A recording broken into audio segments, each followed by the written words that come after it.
আজকে আমার শ্রী শ্রী অনুকূলচন্দ্র ঠাকুরের আলোচনা শুরু করতে চলছি, তাই একবার বলুন জয় গুরু। সে তো আমার সদূরের হাতছানি, ওই ঘুঘুর ডাক, ওই বন যেখানে, ওই যেখানে অনন্তকাল থাকতে পারবো। রবীন্দ্রনাথ ঠাকুর তার গানে লিখেছিলেন, জয় অজানার জয়, কেন রে এই দয়ার টুকু তোর পার হতে সংশয়। জয় অজানার জয়, দোহারটুকু মানে মৃত্যুর দোহারটুকু, তারপর এক বিশাল বিপুল অজানা।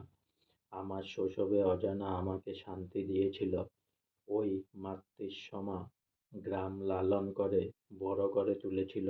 বহু অজানা একে একে বুঝাচ্ছিল বোকা সরল বালকটিকে। তার ছিল না কোনো চাওয়া, কোনো প্রত্যাশা, কোনো জটিল সমস্যা মাথায় দিতে হয়নি তাকে।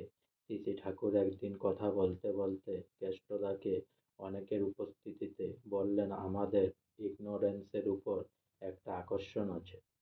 আমাদের ভিতরে আছে লাভ অফ ইগনোরেন্স, অজ্ঞতার প্রতি ভালোবাসা। প্রাক জীবন থেকে যে ইম্পালস যত অসুবিধা সৃষ্টি করেছে, সেগুলি কাট অফ করে করে বাদ দিয়ে দিয়ে আমরা ম্যাকআপ গঠন করেছি নিজেদের।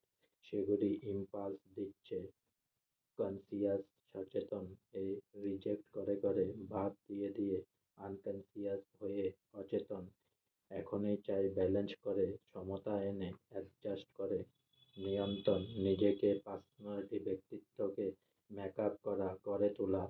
হিরণ্ময় পাত্র চিরকালের জন্য ঢাকা থাকুক, তা আমরা চাই না, চাই সেটা খুলে যাক।